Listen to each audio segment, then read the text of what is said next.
Picture this, you're asleep, but a business you own is out there making money. It never asks for a salary, it never calls in sick. That is exactly the seductive promise that hooked Alex. Welcome to the economics of owning a vending machine. Income without employees, sales without opening hours. For Alex, this sounded like the absolute ultimate passive income dream, right? A 24/7 robotic worker literally printing money. The pitch is just so simple. Buy a machine, fill it with snacks, drop it somewhere busy, and just sit back and wait for that digital sales counter to rise. And Alex quickly realized why this model is just so appealing. It's basically a micro store. You're condensing an entire retail operation into a space smaller than your wardrobe. That one single metal box, access the shop, the shelf, and the cashier all in one. Zero staff schedules, and absolutely no long checkout queues. But we have to ask, is vending truly passive income, or is that just a brilliantly marketed illusion? Because here's the thing, place it in the wrong building and Alex's money printing robot instantly turns into a very expensive cupboard. So to find the actual truth, we're going to track every single dollar Alex spends to get started. Actually, Alex's first step wasn't even buying the equipment, it was hunting for foot traffic. A beautiful new machine standing completely alone in an empty building produces exactly $0. Alex absolutely had to secure the demand first. Now, buying into the game, that required some massive upfront capital. Alex could go for a refurbished, used machine for maybe $1,500 to $4,000. But a brand new, refrigerated model with a fancy digital touchscreen, wow, that was an $8,000 gamble. And then came the hidden inventory cost. We can't forget this one. Before making a single sale, Alex had to lock up anywhere from $300 to $800 in pure cash just to fill up those empty glass spirals, because obviously an empty machine cannot produce revenue. And the bills just piled up instantly. Alex had to hire specialized lifters just to move hundreds of kilograms of steel. Then came the installation costs, card reader setup fees, business registration, insurance. All of this cash completely vanished before a single customer even walked by. Now, to secure a prime spot, say in a crowded local hospital, Alex had to pay the property owner. Valuable space is definitely not free, so Alex had to make a tough choice. Pay a fixed monthly calendar rent or surrender a massive commission, basically giving up a percentage of every single sale directly to the building owner. Part 1. The profit equation. Margin versus volume. At first glance, the math actually looked pretty seductive. Alex bought a single bottle of water at wholesale for 60 cents and sold it for $1.50. Looking at that 90-cent gross profit, it really made the industry look like an absolute goldmine. But here is the reality check. Gross margin multiplied by sales volume equals revenue. A massive percentage markup is completely worthless without high daily foot traffic.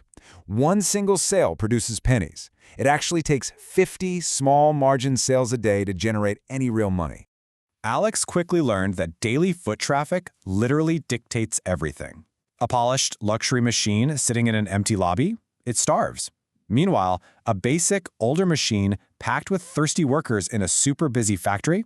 That thing prints money.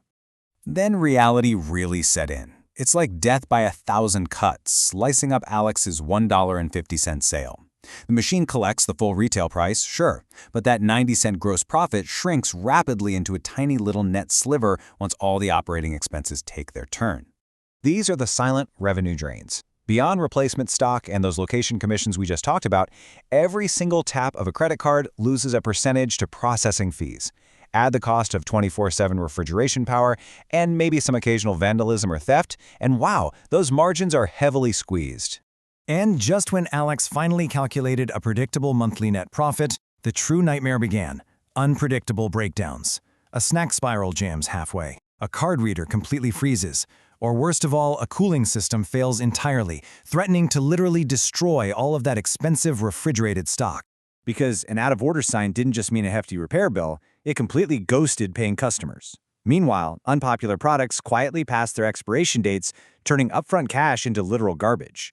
Factoring in all these losses, Alex realized it would take over 18 months just to break even on the initial investment. Income requires operations. This totally shatters the passive income myth. Vending is not passive. It's a highly compact physical business. Alex was out there still buying wholesale stock, cleaning glass, manually refilling shelves, and yes, answering angry customer phone calls. Part 2. scaling from 1 to 20 machines.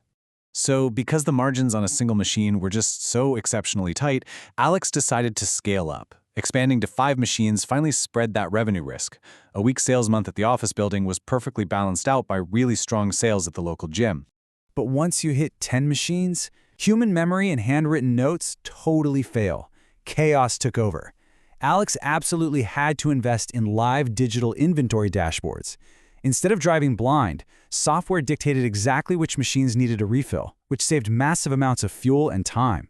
Scaling brought the incredible advantage of buying cheaper wholesale pallets, which is great. But it also magnified every single error. A poor product choice in one machine was just an inconvenience. Multiplied across 20 machines, Alex suddenly had a massive warehouse full of unsold expiring snacks. At this level, vending at scale really just equals logistics. Alex's business completely transformed.